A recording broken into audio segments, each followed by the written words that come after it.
Kakati omukyala golaba oyo mukatambi oyo omulalu Kadaama oyo omukazi Kadaama era ng'eyo embeera gy'alimu ey'obulalu yava ku ssente ze ye kennyini nnyini ze yeekolera n'aba ng'azisindikira abafamire ye oba abantu be eno e Uganda.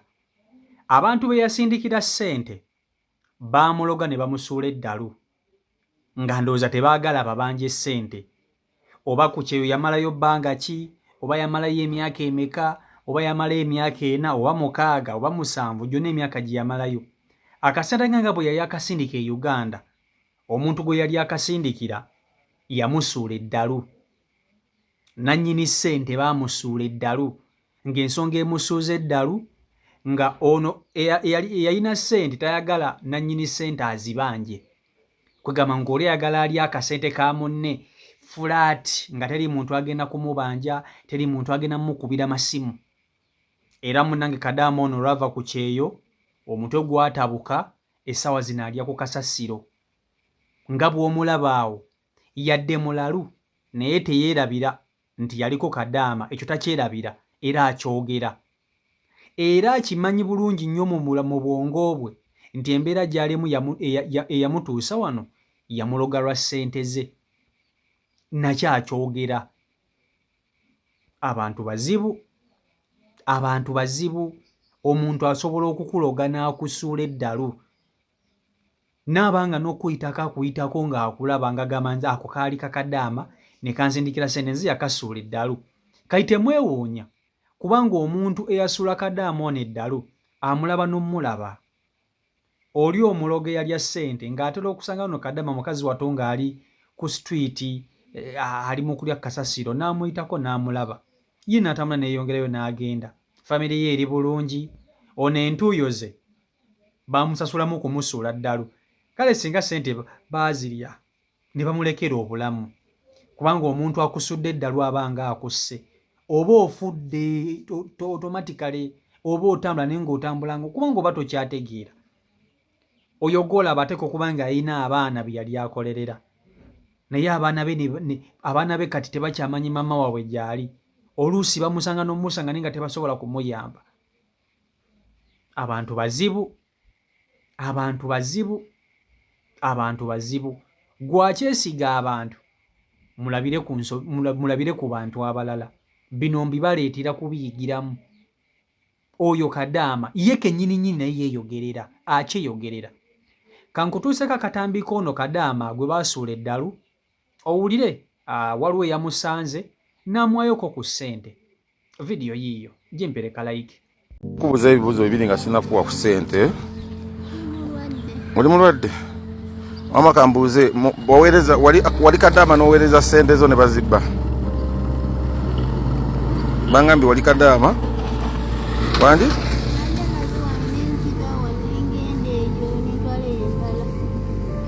Waweerezanga ssente zo ne bazibba.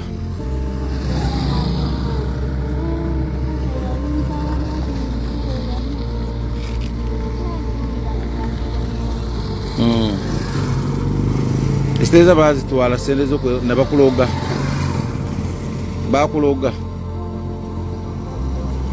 Bakuloga bulozi. Bangi? Kati osobola kujja ne tukwambulula. Twagala kuwona. Bakwambulira ng'eyo gy'ogenda.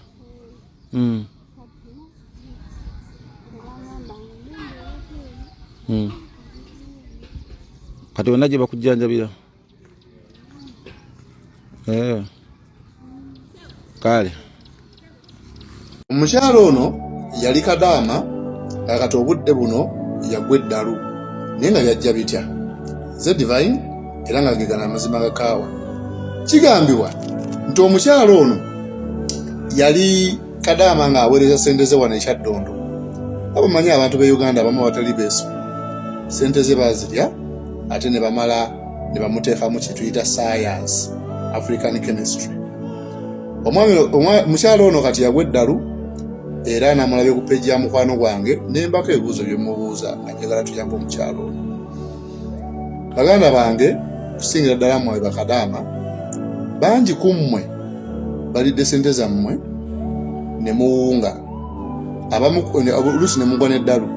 Abamu ku mmwe mwandibadde mwakomawo dda ne muva ku kyeyo naye mukyalemedde ku kyeyo olw'okuba nti ssente zo za kontrakiti eyasooka baazirya. Abamu ku mmwe mwakomawo wano ekyaddondo ne muddayo ku kyeyo naye nga wavaayo olayidde obutaddayo ogenda okutuuka wano nga ssente baziridde. Omuze ogwo guyitiridde wano mu Uganda. Naye nno kale ofundako nno omuntu alya ssente zo n'akulekera obulamu, naye omuntu alya ssente zo n'akuloga ng'abeera ayiseewo nnyo. Kati omuwala ono anaaba agenda okumuyamba. Kale nno gwe nange tusobola okuyamba omukyalo ono okusingira ddala mmwe bakadaama, kubanga kino kibakwatako. Nkimanyi waliwo abaana bali mu detention centers eyo, abaana bali mu biyumba ebaagwa eddalu, abaana beesudde mu mmotoka, abaana bavudde ku bizimbe ne bawanuka ne beesuula olw'okubanga akitegeddeko nti Uganda ssente ze baakola ki? Baazirya. Nze naawe njagala tukwatagane tuyambe omukyalo ono. Ate ekyo kankireke. Kyannumye nanyoleddwa nnyo nga bwe sinyolwangako omwaka guno ndowooza. Omukyalo oyo ababba ssente ze ate ne bamala ne bamukwatamu okuggyako nga yampadde bwino yabadde annimba. Abaakikola mulimba. Ne munalaba vidiyo eno nkakasa mpozi mumuggyeyo omuwala oyo mumukweke naye ng'ajja kuwona. Ajja kuwona. Omuwala oyo ajja kuwona. Ate bwe munaagenda ennyo muyinza okukiroozaako. Muyinza okukiroozaako. Gwe wenna awulira ng'okwatiddwako nnyo sigenda kugaba namba ya ssimu, wabula nkusaba yingira mu inbox yange ombulire ky'osobola okukolawo, oba ky'osobola okuyambako ku nsonga eno. Nze loole yange gyengenda okupuleyinga nkimanyi. Na buli influencer yenna asobola okwegatta ku mugendo guno okuyamba ono omwana oba omukyala, osobola okujja ku inbox nga sigenda ku inbox nga muntu yadde nooko. Gwe jangu mu inbox yange eri open ongambe kiwe kiti ne bwe kiti ne bwe kiti. Update nja kusigala nga nzibawa. N'ekisinga byonna bantu bange mwezuule, kubanga atamanyi gy'ava tayinza kumanya gy'alaga. Kyonjagaliza nange era kyenkwagaliza. Sigadde nze Divine nga gabadde amazima agakayira ddala. Ssaabasajja Kabaka awangaale. Kakati ensi awo weetutuusizza. Ensi mu butuufu awo weetuuse. Awo weetuuse nti ku ntuuyo zo osobola okera ku makyano, entuuyo zo ne zikufuukira obuzibu. Entuuyo zo ne zikufuukira obuzibu gwe kennyini nnyini. Kadaamu oyo yakera ku makya ndowooza ng'abantu abalala n'agamba nti njagala genda ku kyey'okukola kukyusa bulamu, njagala genda ku kyey'okukola kutereeza bulamu bw'abaana bange.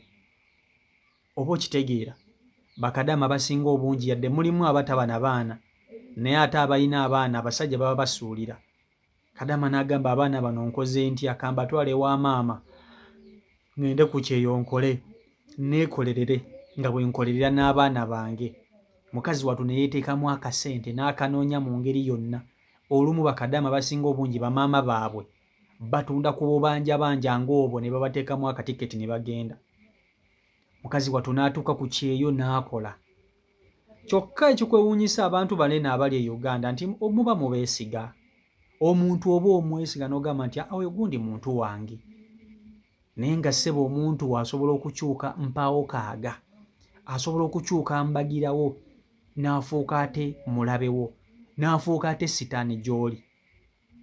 Mukazi wattu atuuse ku kyeyo, omwaka ogusooka kusindikidde akasente. Buli omanyi bakadaama basinga obungi babeera ku kyeyo ne basindika akasente e Uganda bakabaterekere.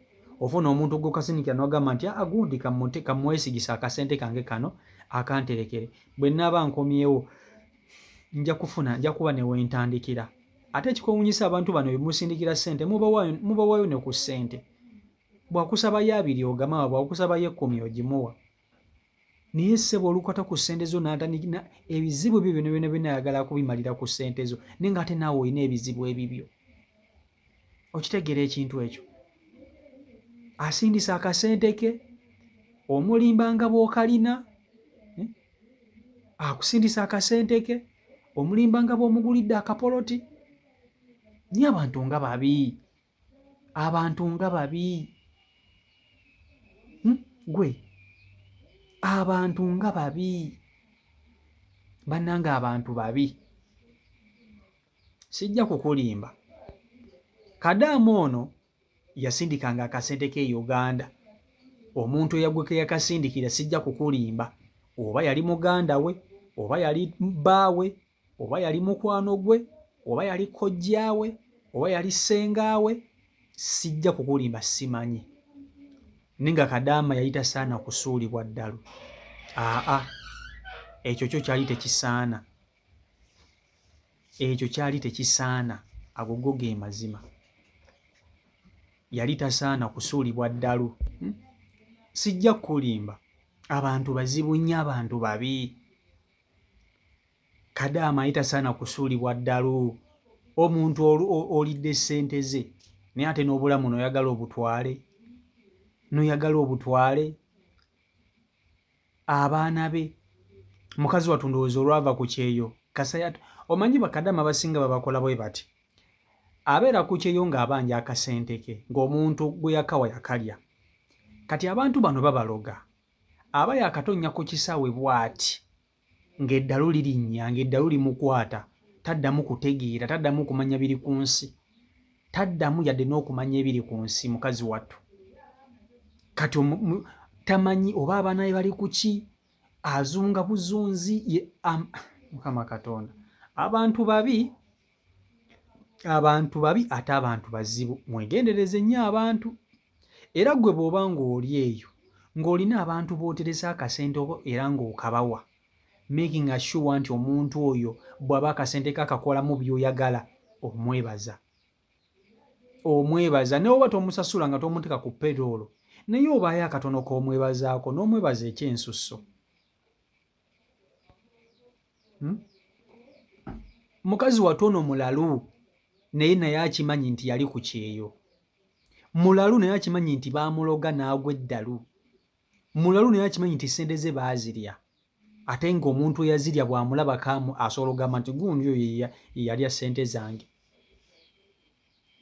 Asobola okujjanjabwa n'atereera. Naye ebiseera ebisinga eddogo bwe riti, oba olina kulisindika kulizzayo ewa nannyiniyo eyali kusindikira. Nze bwogera ku makya omuntu n'akola ekintu bwe kityo, nze nange mba njagala ne ndikuddiza ne likuddira naawe n'obeerako omulalu, ate sikusonyiwa. Sikusonyiwa.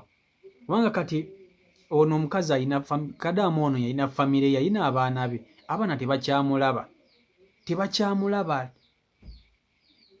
Maama azunga buzuuzi ku street. Kati baganda ba Kadaama bali ludda. Lwaki tebamuyambako ne bamufunira engeri gye bayinza okumujjanjabamu? Baganda bange, omuntu akusuula eddalu ku bibyo. Mwegendereza abantu. Ensi bwe yatuuka kati nzibu. Nzibu nga bw'okiwulira, nzibu nnyo nnyo nnyo nga gye nkomezza.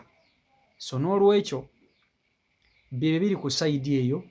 Kadaama y'oyo, essaawa zino mulalu. Naye nga lwaki mulalu? Essente ye gye yakeera enkya ne yeekolera yamulalusa, yamuloza n'agwa eddalu.